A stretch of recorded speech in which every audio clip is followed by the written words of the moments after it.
index, the small cap index is up, the mid cap index, etc. will come up on your screen as well. Yeah, there you go. So this is, some green, but not very much at all, so to speak. A Nifty 50 heat map should give you a quick sense of where things are landing right at the word go. And then we will look at the broader markets for more color. What do we have? I think you've got 35 odd names which are higher and about 15 odd names which are lower at this point. Maruti, Tata Motors passenger vehicle business are at one end in the green. ITC starting lower once again. So that's the picture and everything else in between. 2730 points on the Nifty so far, 26,172. Mangalam. Big stock of the day has to be ITC. Straight off the bat, the stock is down 4% once again after that 10% decline yesterday. So now the stock is at 350 and following ITC is Godfrey Phillips as well. Yesterday was a near 20% cut out there and this morning it's opened with another 2% cut. The other group of stocks are the quick service restaurants. Devyani International, straight off the bat again, that stock too up around 8%. Sapphire's opened 4% lower. The street was expecting some premium to come by. Now that the stock is opened for 5% lower, the divergence in the valuation between the two has increased. And at some point, I believe that will narrow back to, what the close was yesterday and back to the shareholder, swap ratio that was agreed upon, because Sapphire is seeing a sharp sell-off right now with Devyani up around 17%. So there's this 15% divergence as against what the swap ratio indicated yesterday. At some point, this should correct, but this deal definitely a clear positive for Devyani International. We have South Indian Bank as well, where the updates were largely in line with guidance. That stock has gained about 3.5%. A good traction is what we're seeing on Force Motors. The sales were up 49-50% in December. It's been a big mover of 2025, starts 2026 with a big move as well. Kesoram continues to be under pressure, but that's not a stock that has a lot of volume backing it.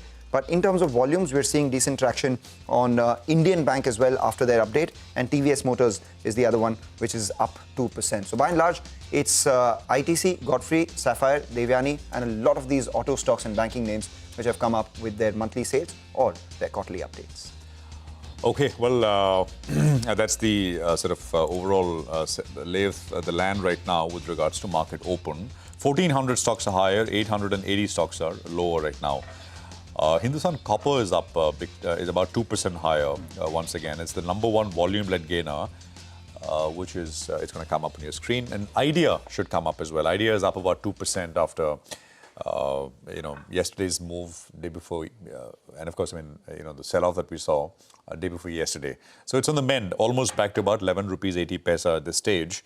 I can spot Silver Bees, which is up about 2% right now, and maybe a couple of the other silver ETFs are also up 1.5 to 2.5% in that range.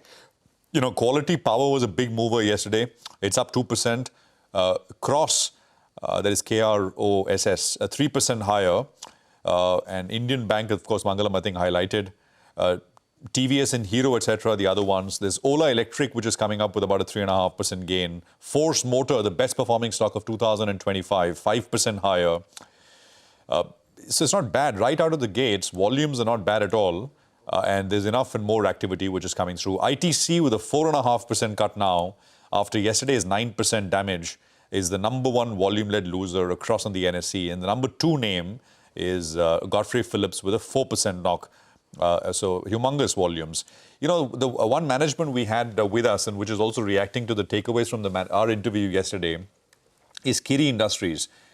Kiri had a volatile day, but finally ended about 6% lower, and it's down another 2.5%. So we spoke with them yesterday, asking them how they would utilize the cash. And what they told us, at least that's the intention which has got to be cleared by the board, that bulk of it is going to essentially, over 90% is going to be invested back into new businesses, leaving, I guess, little for shareholders in terms of a one-time dividend or something. But again, it's up to the board to decide, but this is essentially what they're going to take to the board. That's what Mr. Kiri told us. Sapphire is down 4% and, Devyani, of course, is up now 7%. So those are some large moves coming through as well. We have Shreyas Devalkar, head of equity at Axis Mutual Fund, now joining us. Shreyas, great to have you with us here on the program. Thanks very much for joining us. Just first thoughts, Shreyas, on Happy New Year first up to you and your team. And I hope everyone is back. And it's been a busy time, unusually busy time with news flow.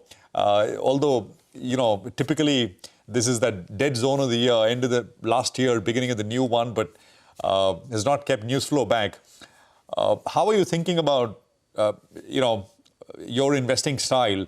And I guess that's a question to ask instead of diving straight into what you like and what you don't like. For example, we had S. Narain of ICICI yesterday, and he said, well, his style now is, he thinks it's a mature bull market. His style is basically looking for specific opportunities, well-covered names where there has been significant damage. And be at the ready to make, sometimes, as he described it, split-second decisions. Shreyas, what's your style and general approach going to be? First of all, happy New Year to you and all the viewers. Just on the way of working in this market, if you notice that all the themes, as we talk about, it can be travel, tourism, EMS, etc., hospital, etc. So point is that most of the themes are discovered over last 3, 4, 5 years. And so in these bottom-up stories, the valuation is a really challenging aspect of it. And that's where the bottom-up stories are there. The growths are getting delivered, but you are noticing that fewer stocks are touching new highs despite that. And actually, market, because the high valuation market actually seems to be waiting for a bad quarter to punish the stock rather than taking the stock up. And in this kind of scenario, definitely trying to focus both on continuity of growth numbers, because it is very, very crucial when you're buying a relatively expensive stock. So that continuity is very, very important.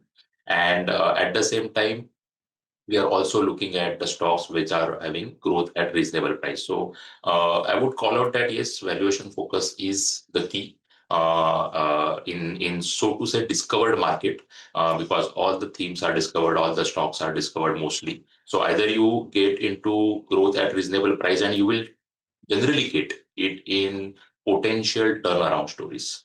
So potentially, if there is some change in delta for some segment, so you may observe that in recent past, in autos for last 2-3 months, even in December month, CVs have shown better number. So potential changes is what one need to focus on. Now, whether it continues for next 4-5 months or not, that is obviously the key for the stocks to give return from here. But that potential changes in a particular pocket of the market where valuation are not really trying to capture in that. I think that is where we are focused. It's a very interesting point that you make, that all the themes are discovered, because that brings me to my, the belief that from what Naren said yesterday as well, we're in a mature bull market and themes are discovered. So you have to dig deeper, you have to look more. And it appears that across sectors, it's not, limited to one particular sector. The theme that is doing well right now is event-based investing, in the sense that, okay, you look at Shriram Finance for one. Right from the day the news broke for, a large FII or FDI investing in the company, you've seen the stock rally, and it continues to hold its gains, if not add to that. In fact, since then, it's seen a rally of what, 55, 56% and more, 1,023 on that stock.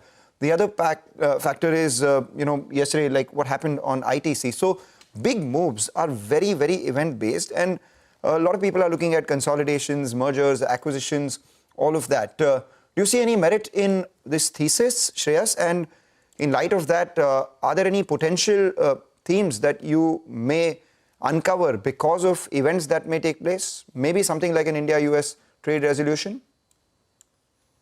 So first of all, on what kind of themes may emerge, if I just first go by the valuation premium versus pre-COVID, and that's what we are also trying to do, that where the valuations have not gone up substantially compared to pre-COVID, and that pocket is in banks and lenders, especially that pocket is in IT, it is in consumer discretionary and automobile. So this is where the market valuation, and OEM I'm particularly talking about, the valuations are not substantially higher, while in capital goods, construction, and some part of CDMOs and all those things, the valuations are substantially higher. So the focus is on to finding out companies where the way you are highlighting the turnaround or some sort of investment, and that you have observed in the banking space, the lending space especially in last 6 months, and multiple such deals were announced in this. So as when it comes to what we are looking forward to, the events wise, the second part of your question was, One and first and foremost is the continuation of consumption momentum, what we have seen in festive season because of the GST cut and how it is continuing. As I highlighted, auto, yes, till December numbers as it came out as of yesterday, they are good. Now, whether it is going to continue, and not only in auto or CV, it's across the board. That part is very, very crucial to watch out for next 2 3 months. Second is on the budget front, which obviously is near term. And generally in budget, nothing happens substantially, but obviously on the taxation for equities as well as on the and one step obviously they have taken for tobacco industry, which is maybe out of budget, but any such move would be very crucially watched out for. Negotiation on both front, that is India-EU trade agreement, how it progresses further, and on the US bilateral, that is definitely key to watch out for. And lastly, there is obviously going to be a state elections in this year as well, multiple, and obviously that and the news flows around that also will be keenly watched.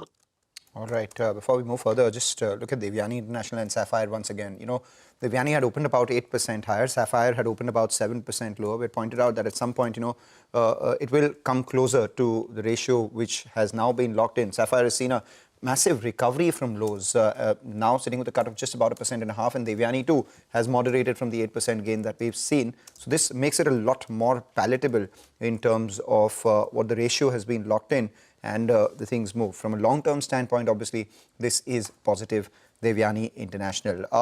Speaking about these themes, you know, the consumption sector has been in focus for a lot of news over the last 2 trading sessions. One was, you know, the increase in taxes for tobacco, and that impacted a big stock like ITC, which a lot of funds hold as well.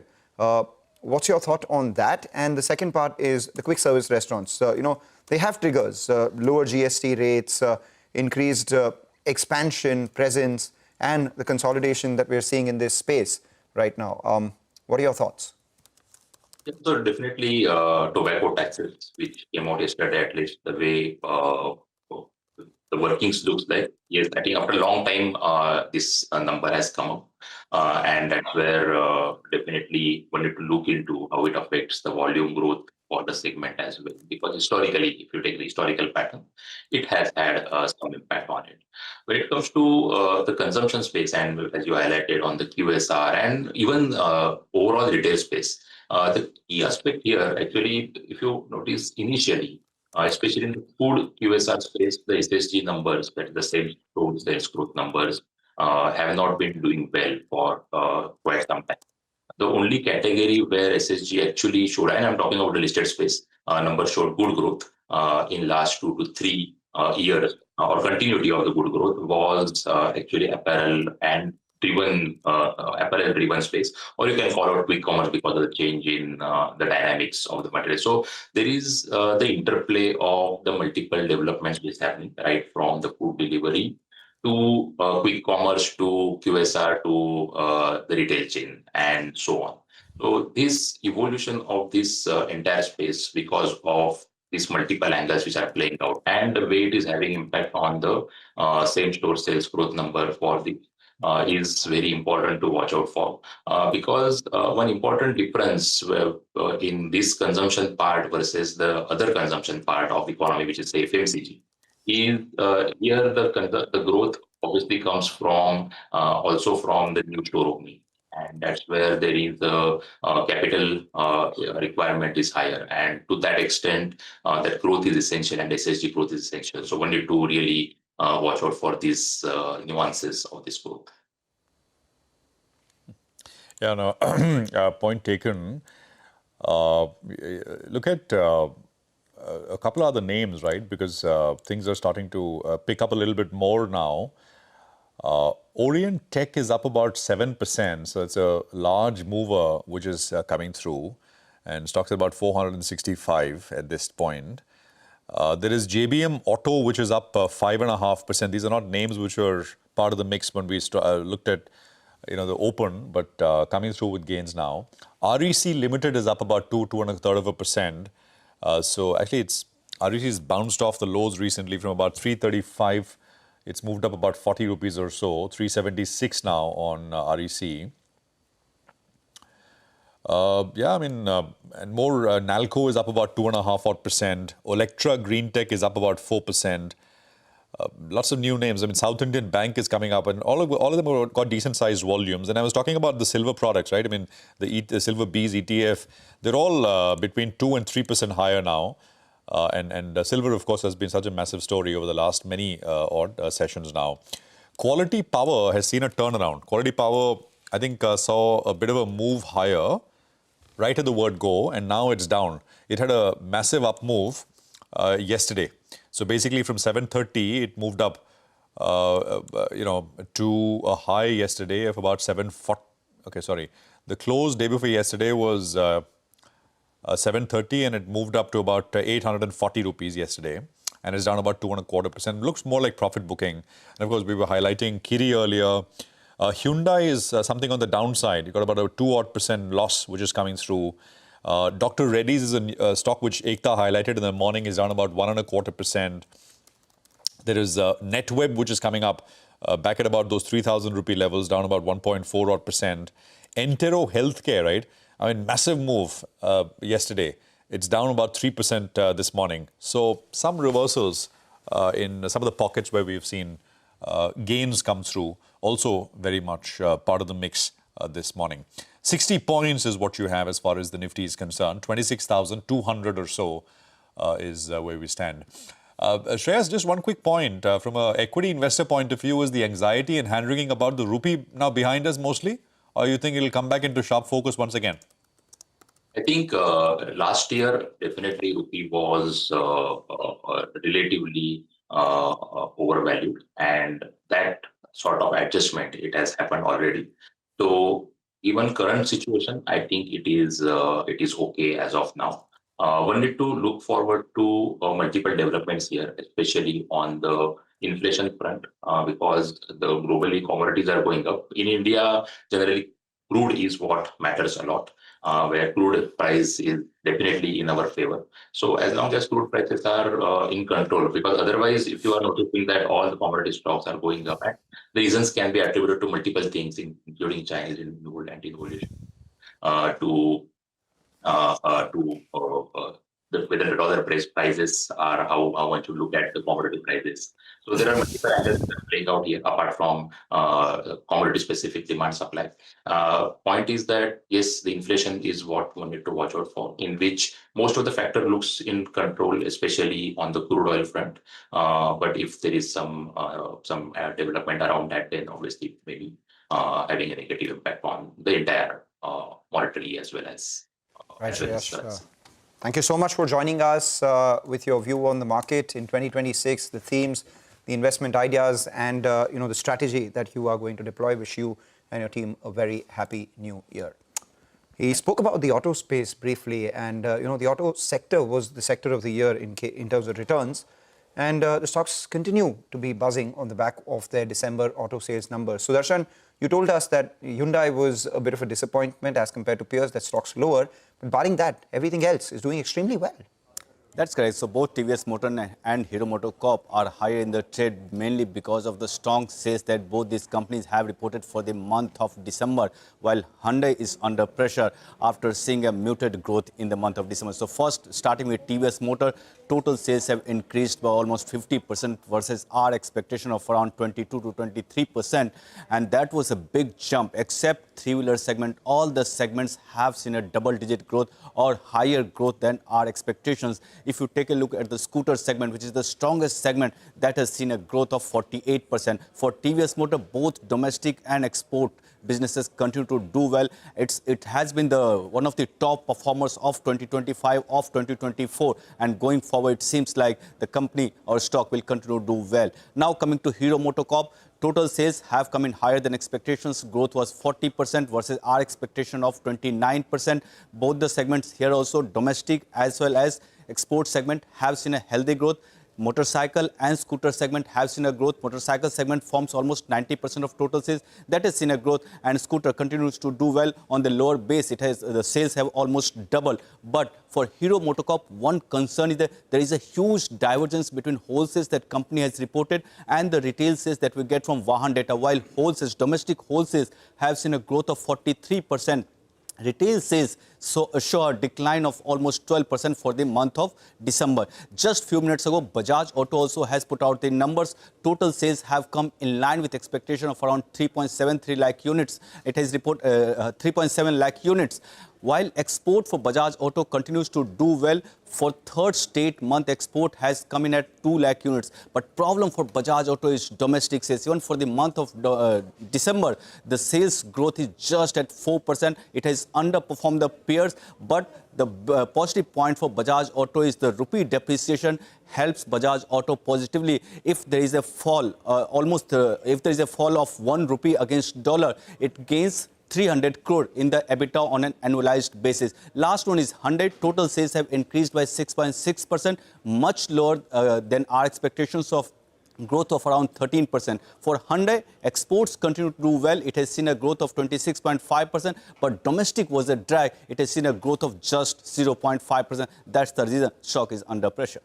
All right, take that point, Sud. Thank you so much for that. So that's the update coming in from the auto sales. Let's now focus on Muthoot Finance. The stock up 70% in 2025. And we've been tracking the kind of move that we've seen in gold prices and, the management almost every quarter bypassing their growth guidance and reluctantly then upping it from 15% to 30 to 35% in the previous quarter, with most analysts still believing that they are likely to go ahead and beat that. To understand growth strategies, we have the Managing Director, George Alexander Muthoot, with us now. Thanks a lot, Mr. Muthoot, for joining in. Wish you and your team a very happy new year. We're obviously going to talk about the Goldilocks run for financiers, whether that continues or not, cost of funds to come down, and Belstar Microfinance. You did indicate last time that you may look at listing that at an opportune time. We'll discuss all of this, and I reckon you will again reluctantly say that we maintain our guidance right now at 30 to 35%, but the third quarter has been slightly better. Maybe at the end of the quarter we'll look at revising that. Have I preempted your answer already? You put words into my mouth. Yeah. No, okay, we'll talk about gold in just a bit, but just out of pure curiosity, the kind of surge that we've seen in silver prices, have financiers like you, thought of possibility of lending against silver as well? Because that's becoming increasingly more valuable too. Okay, so first of all, I think good morning to all of you, and also wishing you all the viewers also a very happy and prosperous 2026. So just you have put so many questions to me. I will start from the beginning probably. For this year, 2025-26 has been quite exciting for gold loan companies, especially for Muthoot. Q1 and Q2 has been very good. We saw phenomenal growth in the AUM. We grew about 23% in the first 2 quarters. So we continue to see the momentum in Q3 and hope that we expect that Q4 also the momentum to continue. So as you rightly said, I wouldn't like to put any numbers now because this is a silent period, but otherwise we will revisit the guidance at the time of Q3 results. But one can be reasonably sure that it will be above that 30-35%, right? The full year has been quite exciting. No, but one can be reasonably confident that it will be above this 30-35% guidance that you've given, right? Let us not put some words into my mouth today. So probably it is too premature to talk now. But then, as I said, Q1, Q2 was quite exciting. Q3 has also been exciting, and we hope to continue the momentum in Q4 also. So that is about the AUM. About the growth on profits also. So commensurate profit is also growing, because as the AUM is growing, the profit is also growing. So we see a good 2025-26 coming by the end of March. We should see a good 2025-26. And on lending against silver, have you thought about it? Maybe, a less LTV out there, but there has been a big surge. So that could be another precious metal that you could probably, keep. Yeah, the gold price exactly is going up very fast. In the last quarter, Q3, I think the gold price is really hitting. So everybody has to look at calibrated growth when the price is growing so high. And Muthoot is also looking at calibrated growth for that when the price is so high. But then there is very high demand for funding, both in the rural as well as in the urban markets for gold loans. Because as I was always saying, unsecured lending is people are finding it a little difficult. And I think people are increasingly trying to monetize this gold. And with Muthoot, with all its branches, and also banks with all their branches, and gold loans have become very popular. It's very popular. So that's about the gold loan. Now you asked about the silver price. At present we do not have any, I don't say visibility. We have not considered getting into the silver business, etc. Because in gold we only do gold ornaments. So I don't think there are any silver ornaments worth financing. So because of many other reasons, we have never looked into it. Probably going forward, after some time, we may try to look into it. But as of now, we have no plans of financing against silver. Mr. Muthoot, yeah, absolutely. Good morning, sir. Happy New Year. Always great to speak with you, sir. Thank you. Good morning to you. Good morning to you. Nice to see you also. Nice to see you. The new year. New year. New year, same as the old year. In terms of performance, that is FY20. Now I'm talking about FY27. I know, it's an unfair question, but could you tell us what is the LTV now? Because LTV keeps coming down as gold prices going up, right? At the end of third quarter, what is the yeah. As of today, as of date, the net LTV is about 57% only.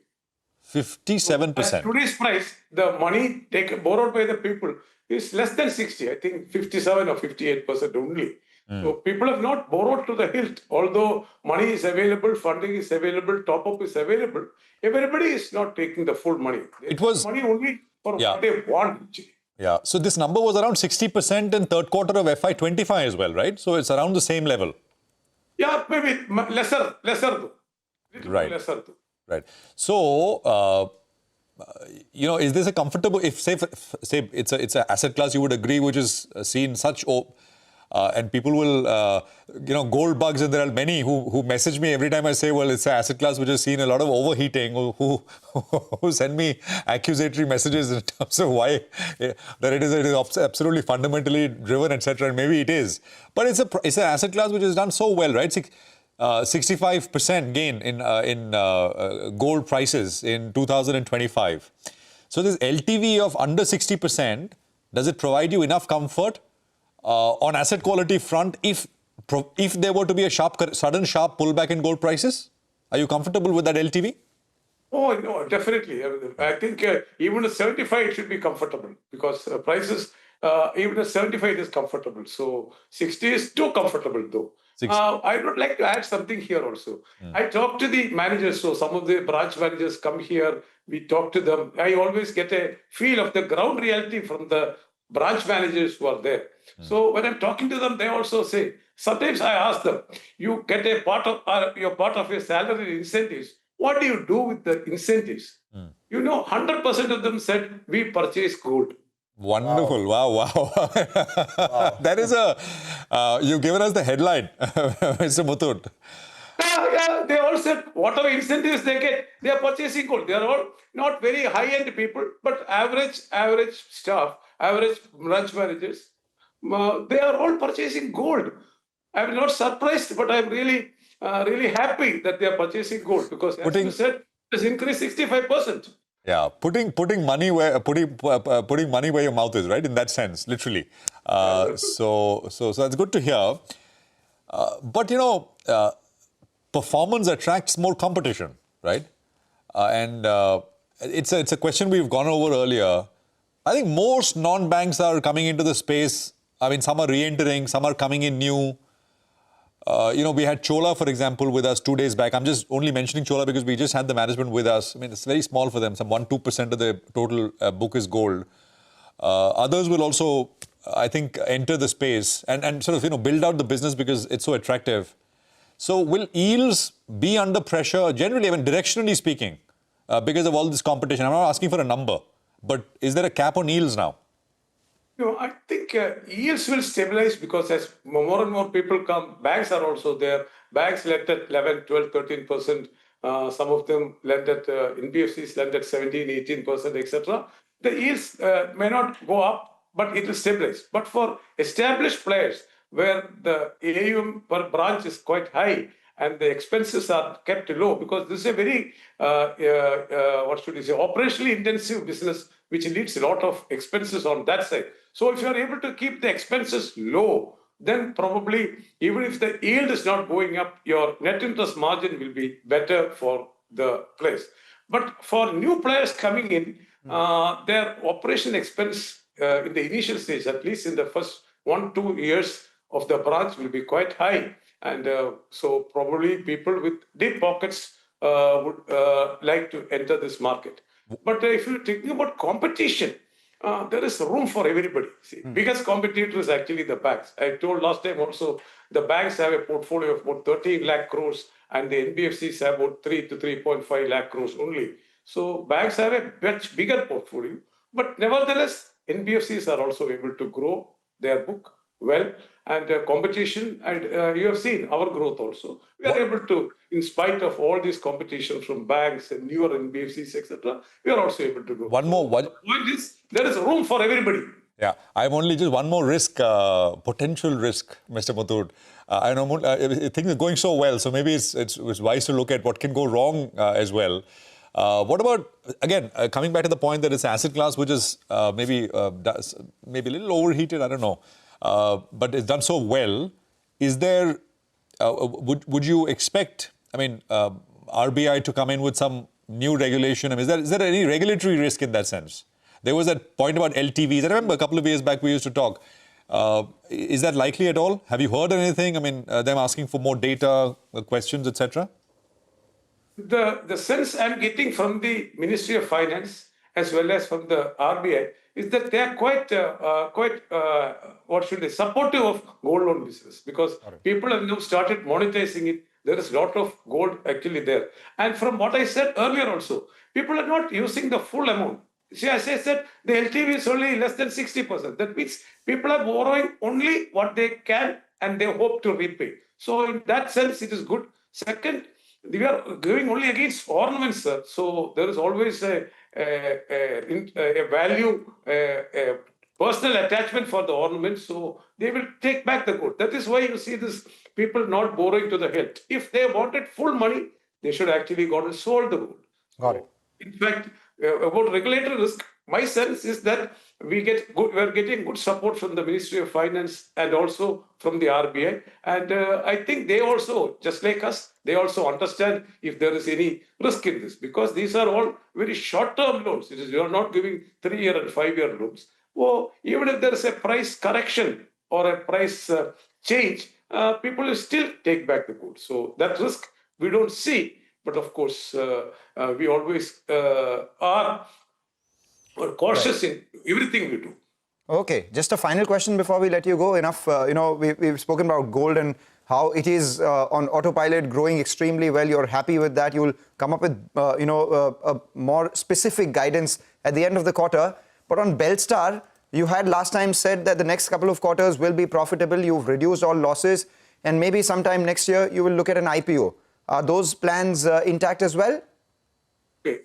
The first part is right. They have seen the bottoming out, and I think they are going to start showing meager profits in the coming quarters. So that is, but again, we would only go for a calibrated growth in Belstar or this unsecured loan. Today, it is a portfolio of about only 7,000 crores, which is probably very, very minuscule, not even 5-6% of our total portfolio. So that's about Belstar, but it has its prospects. Probably after 3-4 quarters, things will start looking up. People definitely need money, and this is a way of giving money or purchasing power to the people. So as of date, the bad times are almost around the corner, Got it. and we'll be seeing meager profits, so small profits in the coming quarters. All right, 3-4 quarters from now, you might be needing money, and at that time, you will perhaps consider unlocking value out there as well. Thanks a lot. Wish you a very happy 2026, and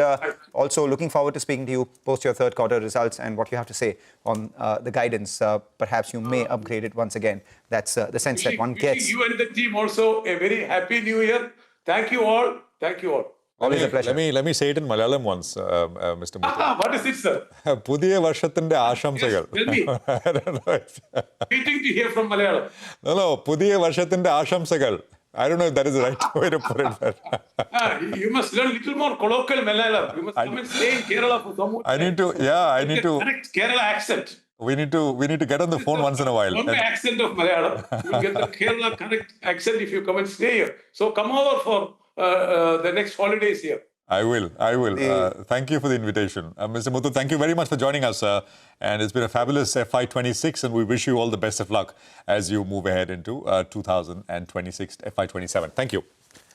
Right, we take a short break, come back. I'll polish up my Malayalam a little bit, learn from Prashant, and then on the other side, we'll also speak with the management of Zydus Wellness. Hopefully, that person does not speak in Malayalam. Mega trends around health and nutrition outlook. Tarun Arora of Zydus Wellness joins in.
Welcome back. The market's roaring ahead. The Nifty now very close to that 26,300 mark. The Nifty Bank comfortably above that 60,000 mark as well. So it's all guns blazing. We have Asian Paints, which has moved higher, Coal India, Britannia, HDFC Bank. That's the big contributor on the way up. And ITC's losses now contained to sub 4% as well. So the market's doing well.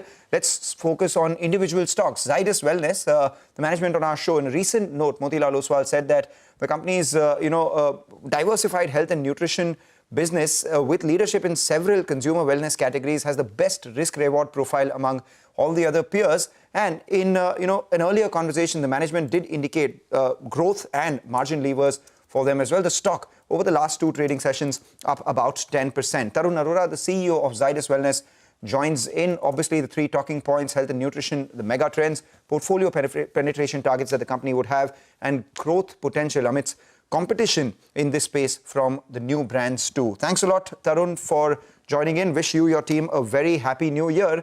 And as the norm is, the by default new year resolution is to eat healthier and get on to the fitness way or fitness journey at the start of each year. No better than consuming some of your products, because there is sugar free, there is protein, and there are some of the functional beverages as well. So just to speak about this consumer mega trend, I wanted to understand what is the total addressable market in each of the categories that you operate in right now, and how is that growing? If you could give us a sense on that, and then give us your right to win in these categories by increasing penetration. So, good morning and Happy New Year, Manglam, and all the viewers of CNBC. Thanks for having me here and capturing a little bit about Zydus Wellness. Fact is that we are at a very interesting time And New Year is not just the time when, wellness is not just a New Year resolution anymore, but it's a way of life. And that transition actually is happening where consumers actually are making behavior shifts in terms of making healthier choices every day. Uh, New Year is a good time when we reach out to them to reevaluate what they're having, whether it's sugar substitutes in form of sugar-free or protein bars, etc. Now, where does Zydus Wellness really fit in from the current trend, and what's really happening is, uh, I think as consumers are, evolving and moving towards healthier options, we looked at what are the broad trends and how do we really fit in and how do we make them more relevant and play in a larger game. So the fact is that if I look at the broad trends that are relevant from a consumer today, they're all concerned about excess sugar. So sugar substitute, sugar-free comes in. But it's not just adding sugar to your tea and coffee, but also sugar-free foods. So we've launched chocolates and cookies and few more products, even in international business. Similarly, the another focus is protein, where actually nutrition overall consumers are concerned about what nutrition do they have, and therefore protein has amongst the macronutrition product matters. And we had Complan, which we actually moved a lot more focused on, pivoted more towards the protein, the fact that we have a higher protein than its peers, and therefore we have focused on that. And plus, we ended up, acquiring Right Bite Max Protein business.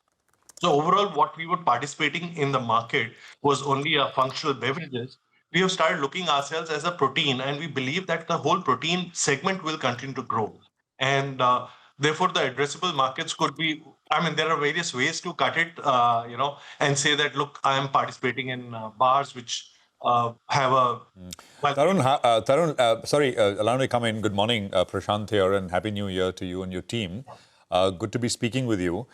Could you give us for these two segments, right, which is sugar and or sugar-free products, in the segment that you with the sub-segment you are in that broad category, what is the size of the market and what's your share? So in just sugar substitutes, the category is sub 400 crores, and we are a 96% share as reported by IQVIA Nielsen. But we are participating in a much larger space. What about same numbers for protein, Tarun? If I can get that from you. Protein segment again is not properly defined by any syndicated data, but my sense is there will be anything between 1,000 to 2,000 crores can expand, because every day there are new formats coming in. Just the bars, cookies, and chips that we participate may be closer to what I mentioned, but the numbers are changing because there are so many players and so many new formats coming. So there may not be a specific number which I can hold myself to. But fair enough, 1,200 odd crores roughly, but we won't hold you to those numbers. In the first segment, which is sugar, I know, I mean, at a high level, penetration levels, and it's so low across products in India that it is, as Mr. Muthoot earlier in another context said, there's room for everyone. And I guess that's true for most sectors. But is there, these super drugs, so-called the Ozempics and all this, and some of them go off patent, by the way, early this year. It's become the fastest growing drug, in about 6 months of its launch. So very, very fast adoption. Do you think, and there is research and some evidence that it's not just weight loss and diabetes, etc., which they help with, but a bunch of other things as well. I'm not getting into side effects, and that's another debate. But they've already become very popular, and perhaps they will grow even further as prices come off.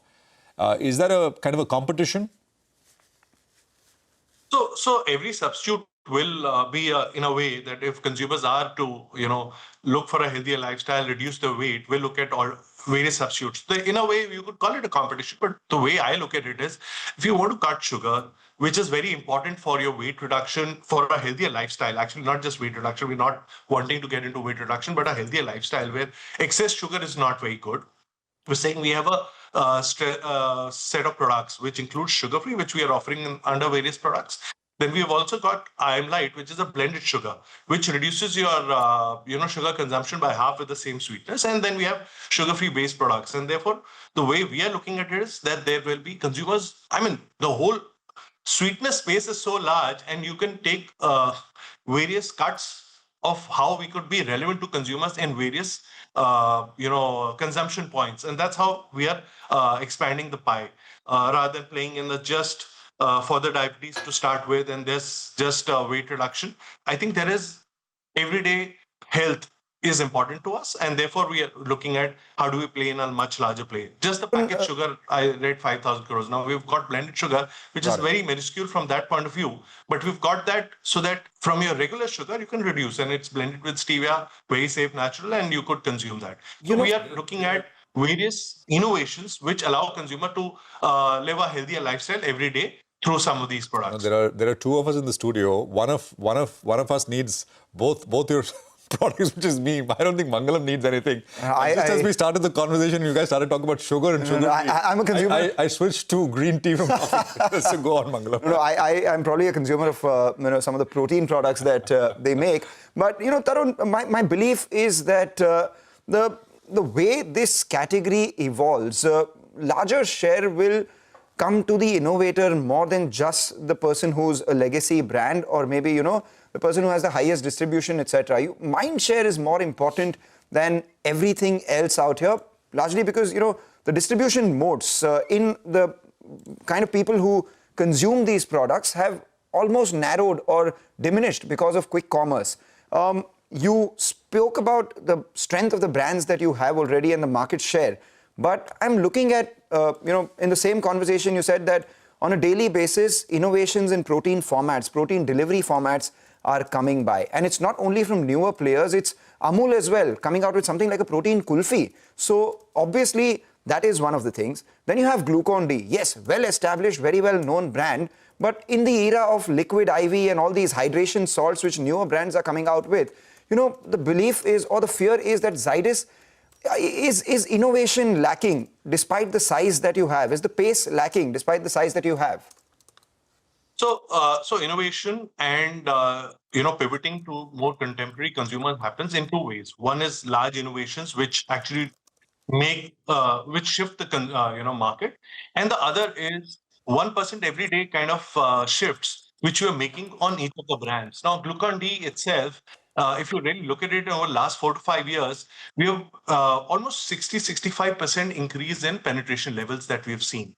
Now, from where it is, it's still very low. To me, the focus is not the 1100 crore market of glucose powders that Nielsen defines, but even within that, we could be 1500 crore. But I think we should look at is share of throat. How do we be relevant to a consumer from a energy and hydration perspective? So Glucon-D as a powder, like you mentioned, is changing every day, and we have made some 2 or 3 changes. Some of those are at the product level in terms of our offerings. The other is our consumer profile and how we are targeting them, which could be just the sun versus everyday tiredness, and therefore being more relevant to a larger set of consumers. Also formats, and I think it's interesting that you talk about some of those formats and competition that exists globally. I think we've learned from some of those.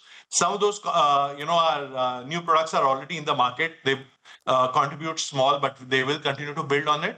And we have some more innovations in the pipeline over next few coming quarters for each of these products, which will change the way these products look. So they do not change every day, every year, that you can make out a significant change. But some of these larger innovations that we have in the pipeline, which will flow out over next few quarters, will address some of these energy and hydration points that you've talked about. And similar for even a Complan or a Max Protein, where we're realizing that consumers are shifting. Like Max Protein, we are innovating so fast, but still not good enough. And you gave a very interesting example where a large legacy dairy player is saying, I have protein.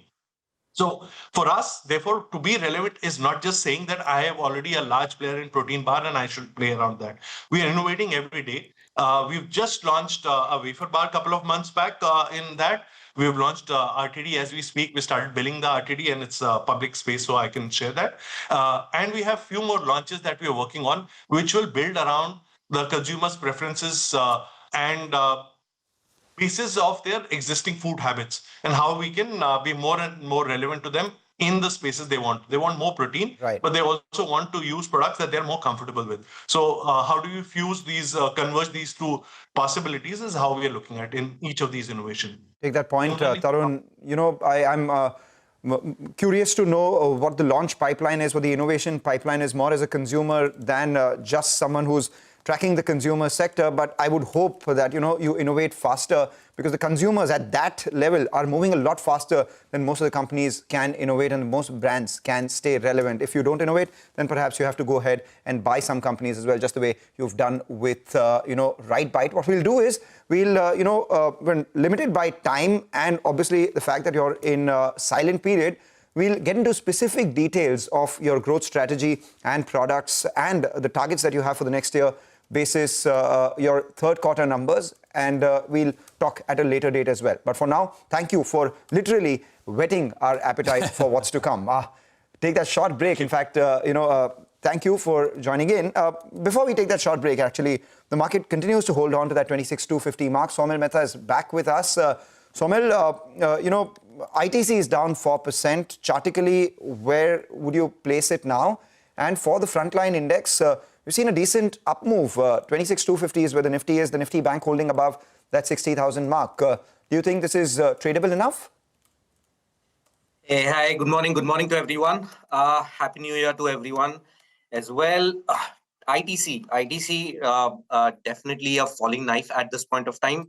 I'll be expecting targets of around 340, 330 levels, where we have a quarterly swing low for ITC. If it does not sustain here, the next level is 300, which is the next quarterly swing low. So trend is down. So I would definitely expect more sell-off here for ITC, and my view is negative as well.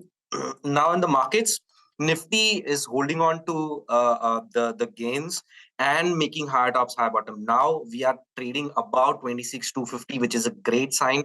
Good momentum. I'll be expecting this momentum to continue for a target of 26,350, which is achievable very soon. But the next target is 26,700, 800 in the short to medium term outlook. So buy on decline should be the strategy. In fact, at this point of time, it's a great time to buy as well. Stop loss would be 26,100 in the very, very short term. Now for Bank Nifty as well, same thing, but I'll be expecting Bank Nifty to outperform from here, with ICICI Bank, HDFC Bank doing great from here. The next target for Bank Nifty is 61,000. It was in the very short term, 60,400, 500 would be my short term targets, but in the medium term, 61 would be my next target for Bank Nifty. So yes, buy on declines, great time to buy as well. Smaller banks looks great, like IDFC Bank. No, absolutely. Saumil, hi, morning. What are your individual trades?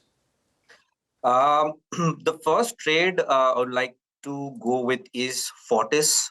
Fortis has corrected a little bit in the last couple of months, but it has taken support at 200 daily moving average.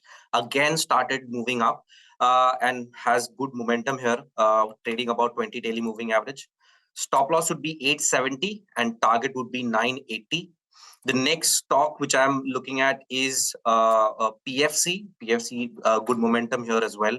A small inverted head and shoulder pattern has broken on the upside, trading above the averages, short-term averages. Stop loss would be 355 and my target would be around 400. Got that. Saumil, thank you very much for that. Appreciate it.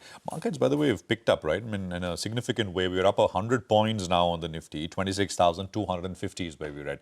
We take a break. On the other side, Manisha will come in and she'll talk about commodities which are buzzing around. Stay tuned in just a bit.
Welcome back. We're seeing a big move in a bunch of stocks actually. When he started the trade, Ola Electric was up around 2.5%. Now that's accelerated all the way up to 7.5%. Obviously, the stock's bouncing off record lows, so it could be a lot of impact cost and low float as well.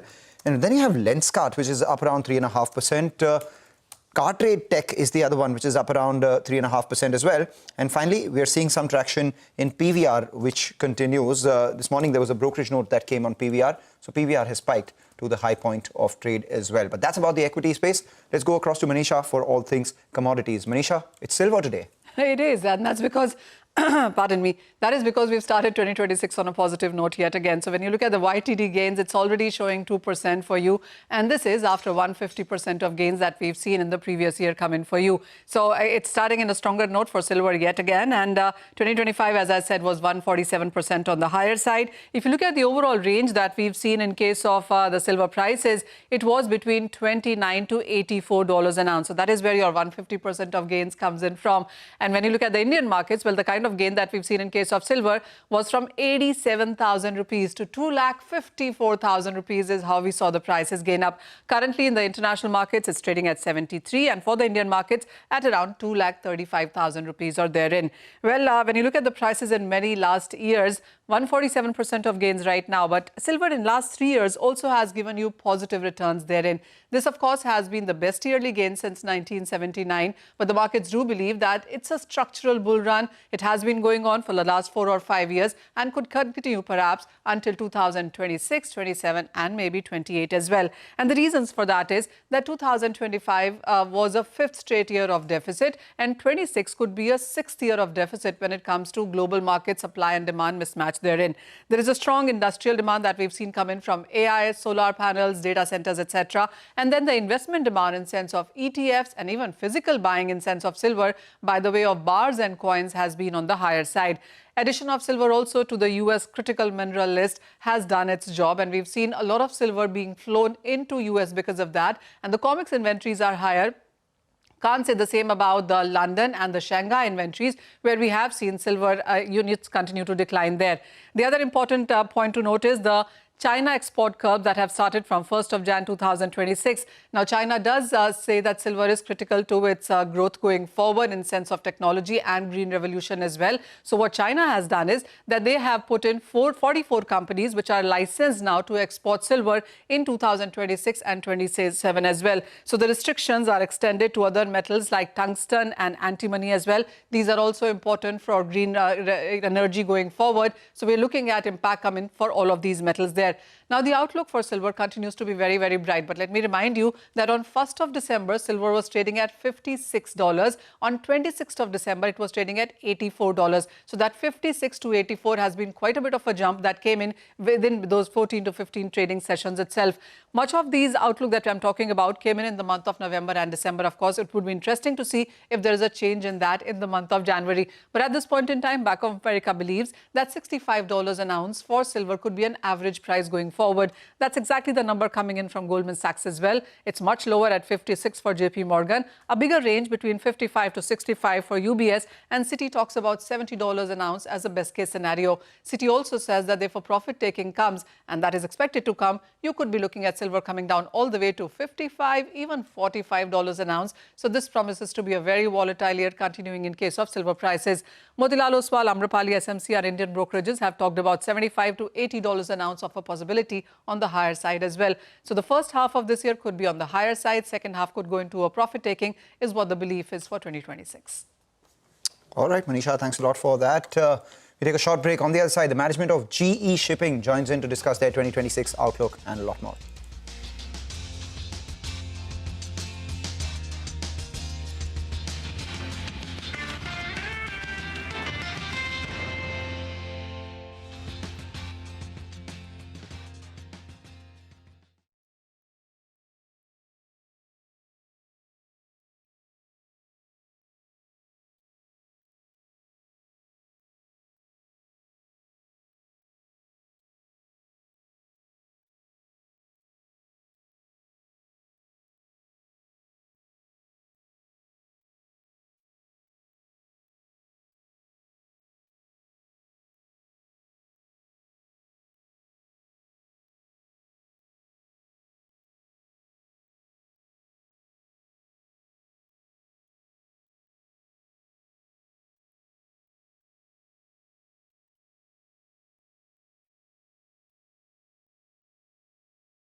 Welcome back. 117 points on the Nifty is what we have. The stock at the bottom of the screen, which is doing the heavy lifting, is Reliance Industries with about a 1% gain.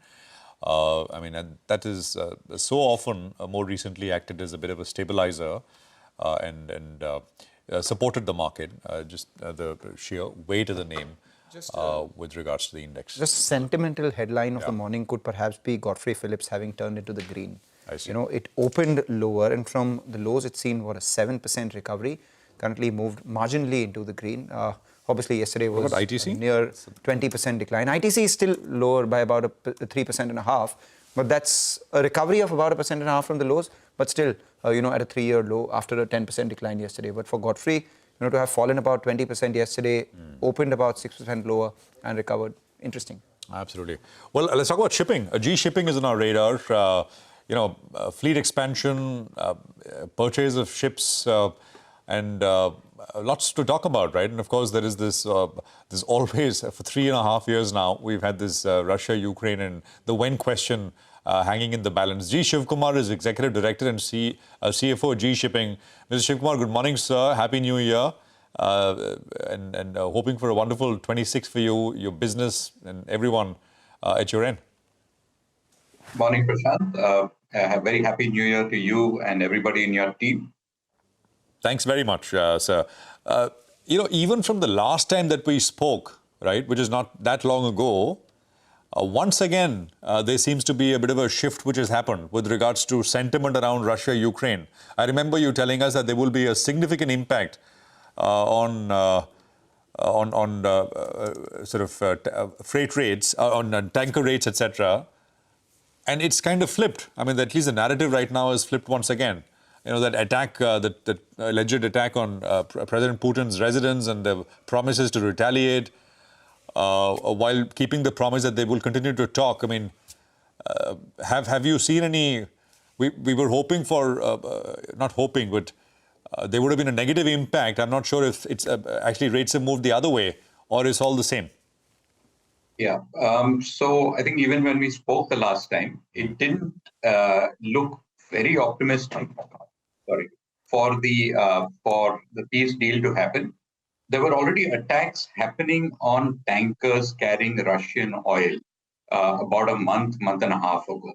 And this was actually an escalation that was happening even as, you know, we were discussing peace talks. Of course, it doesn't necessarily hit the headlines in the same way as an alleged attack on President Putin's residence. But it's not showing any signs of real progress on the ground as far as we can see. And as I said, it's so difficult to call.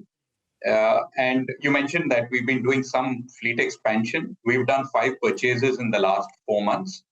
We've also done 4 sales. This is part of our modernization, as we've been talking about. We are not committing a large amount of capital. The net commitment in this modernization so far in the last 4-5 months is about 1,200 crores or so. We can commit when we get the opportunity and when we think the prices are right. We can commit in excess of 10,000 crores. So we're committing a very small part of our capital really at these levels because of all the uncertainty and where the prices of ships are. So this purchase was basically just to modernize your fleet and not necessarily an asset call that you made, right? That's right. That's right, Madhav. Perfect. You know, just an update on the spot rates, if you could give us a sense how they've been, because there have been various reports suggesting unusually sharp jumps earlier as well. So as compared to average, where are they at right now? And how far away are they from your break-even in both tanker and bulk? Okay, the last bit, they were well above break-evens. They are higher than they were at this point last year for tankers. So, for instance, product tankers, which would probably have been around the 20,000 mark last year, at this time last year, are probably higher by about $4,000-5,000 a day on average.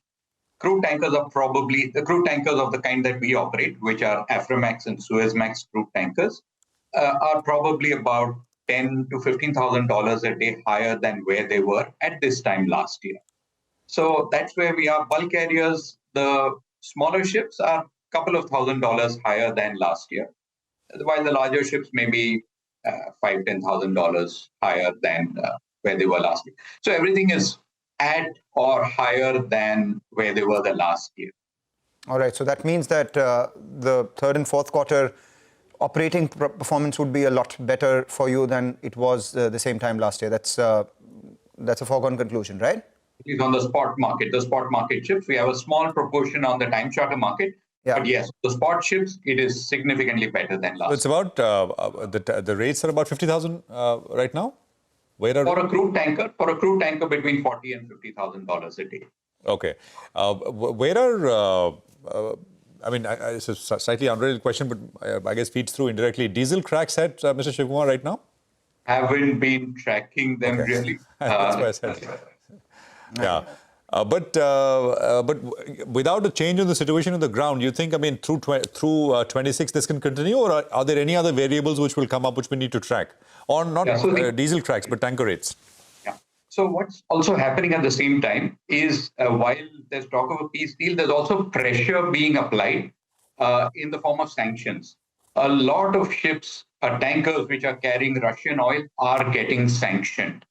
And that's one of the things that led to the spike in rates in the last 2 to 3 months. We also saw the two largest Russian oil companies getting sanctioned.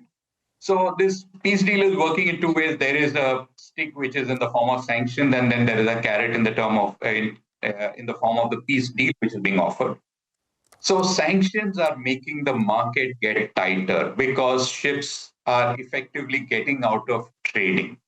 And that, of course, tightens the supply and takes the rates up. So that's exerting pressure in the opposite direction for now on freight rates. Right. You did say that the second half EBITDA looks a lot higher because of these rates than the same time last year.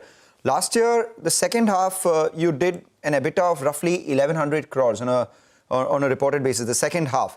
And this is a business usually high operating leverage with some triggers coming in from your offshore business as well, where the operational performance has been improving due to renegotiation of contracts. So how much higher will the EBITDA be in the second half directionally, if you could give us a sense?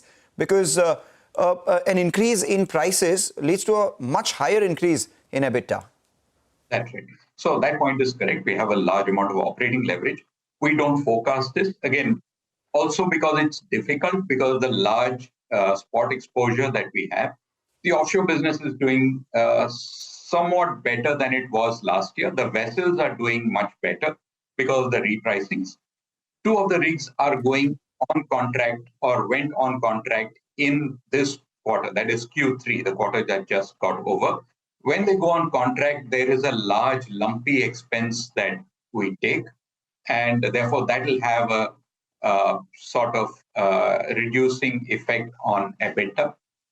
So on a quarter-on-quarter basis, but this results into better earnings in the next quarter because you take an expense up front and then you get the benefits of it. So broadly, the offshore business is looking better. Again, the rigs are on 2 rigs are on short-term contracts, and we have to see what pricing they get when they go on to long-term contracts as well.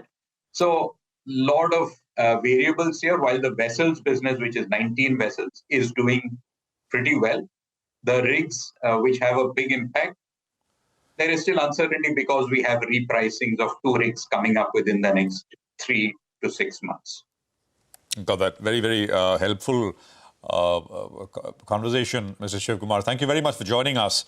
And once again, wishing you a great 2026. Appreciate it. Thank you.